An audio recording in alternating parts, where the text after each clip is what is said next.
ஸ்ரீ குருபியோ நமக. அனைவருக்கும் நமஸ்காரம். நாம இன்னைக்கு சகல சௌபாகியம் உண்டாக, நினைத்த காரியம் நிறைவேற ஆதிசங்கரர் அருளிய தேவி நவரத்ன மாளிகா பார்க்கலாம். அன்னை தேவி பராசக்தியின் திவ்ய நாமரத்னங்களை 9 துதிகளால் தேவி நவரத்ன மாளிகா என்று நமக்காக ஆதிசங்கரர் அருளியிருக்கிறார். தேவியை பணிந்துவிட்டு இந்த நாமரத்னமாகிய இந்த நவரத்ன மாளிகை என்கிற 9 ஸ்லோகங்களையும் நாள்தோறும் படிப்பவர்கள் போகம் மோக்ஷம் என்ற இரண்டையும் அடைவர். அவர்களது ஆசைகள் விருப்பங்கள் அனைத்தும் நிறைவேறும், நினைத்த காரியம் கைகூடும் என்பதையே இந்த 10வது ஸ்லோகத்துல பலஸ்ருதியா ஆதிசங்கர பெருமான் சொல்லியிருக்கார். ஸ்லோகத்தை பார்க்கலாம். அத்த நவரத்ன மாளிகா ஸ்தோத்திரம்.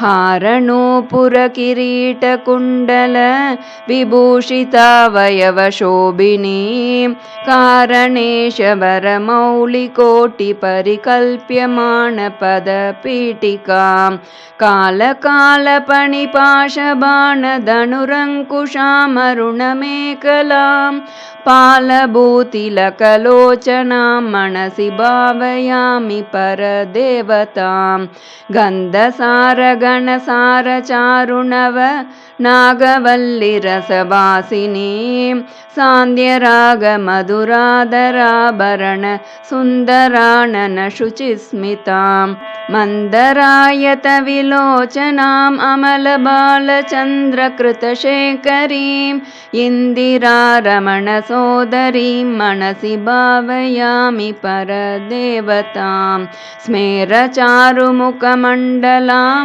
विमलगण्डलम्बिमणिमण्डलां हारदाम परिशोभमानकुचभारभीरुतनु मध्यमां वीरगर्वहरणूपुरां विविधकारणेशवरपीठिकां मारवैरिसहचारिणीं मनसि भावयामि परदेवतां भूरिभारधरकुण्डलीन्द्रमणि बद्धभूवलय पीठिकां वारिराशिमणिमेखलावलयवह्निमण्डल शरीरिणीं वारिसारवह कुण्डलां गगनशेखरीं च परमात्मिकां चारुचन्द्ररविलोचनां मनसि भावयामि परदेवतां कुण्डलत्रिविधकोणमण्डल विहारषड्दलसमुल्लसत् पुण्डरीकमुखभेदिनी च प्रचण्डभानुभासमुज्ज्वलां मण्डलेन्दुपरिवाहितामृत तरङ्गिनीमरुणरूपिणीं मण्डलान्तमणिदीपिकां मनसि भावयामि परदेवतां वारणाननमयूरवाहमुखदाहवारणपयोदरां चारणादिसुरसुन्दरी चिकुर शेखरी कृतपदाम्बुजां कारणाधिपति पञ्चक प्रकृतिकारण प्रथम मातृकां वारणान्तमुखपारणां मनसि भावयामि परदेवतां पद्मकान्तिपदपाणिपल्लव पयोदरानन सरोरुकां पद्मरागमणिमेखलावलय निविशोभित नितम्बिनीं पद्मसम्भव सदाशिवान्तमय पञ्चरत्न पदपीठिकां पद्मिनीं प्रणवरूपिणीं मनसि भावयामि परदेवताम् आगमप्रणवपीठिकाममलवर्णमङ्गलशरीरिणीम् आगमावयवशोभिनीमखिलवेदसारकृत शेखरीं मूलमन्त्रमुखमण्डलाम् उदितनादबिन्दुनवयौवनां मातृकां त्रिपुरसुन्दरीं मनसि भावयामि परदेवतां कालिकातिमिरकुन्तलान्तगण भृङ्गमङ्गलविराजिनीं चूलिकाशिखरमालिका वलयमल्लिका सुरभिसौरभां वालिका मधुरगण्डमण्डलमनोहरानन सरोरुहां कालिकामखिलनायिकां मनसि भावयामि भावयामि परदेवतां कालिकामखिलनायिकां मनसि भावयामि परदेवतां नित्यमेव नियमेन जल्पतां भुक्तिमुक्तिफलदामभीष्टदां शङ्करेण रचितां सदा जपेन्नाम रत्ननवरत्नमालिकां शङ्करेण रचितां सदा जपेन्नाम रत्ननवरत्नमालिकां शङ्करेण रचितां सदा जपेन्नाम रत्ननवरत्नमालिकाम् इति श्रीमत्परमहंसपरिव्रजकाचार्य श्रीगोविन्दभगवत्पूज्यपादशिष्यस्य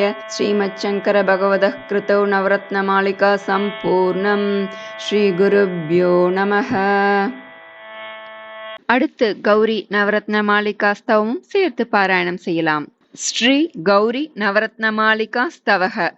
வாணீம் ஜிதசுகவாணீம் அலிகுலவேணீம் பவாம்புதித்ரோணிம் வீணாம் சுகசிசுபாணிம் நதகீர்வாணீம் நமாமி ஷர்வாணீம் குவலயதலநீலாங்கீம் குவலய ரக்ஷைகதீக்ஷிதாபாங்கீம் லோச்சன விஜிதகுரங்கீம் மாதங்கீம் நௌமி சங்கரார்தாங்கீம் கமலாம் கமலஜகாந்தாம் கலசாரசதத்தகாந்தகரகமலாம் करयुगल विधृत कमलां विमलाङ्कमलाङ्कचूडसकलकलां सुन्दर हिमकरवदनां कुन्दसुरदनां मुकुन्दनिधि सदनां करुणो जीवितमदनां सुरकुशलाया सुरेषु कृतदमनाम्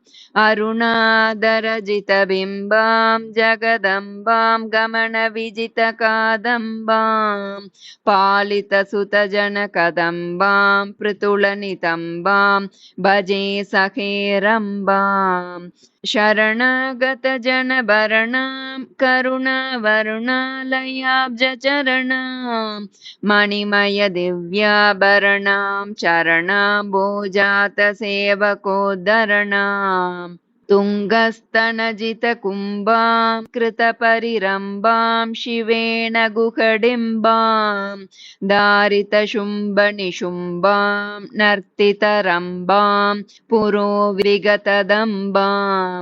नतजनरक्षादीक्षां दक्षां प्रत्यक्षदैवताध्यक्षां वाहीकृतहर्यक्षां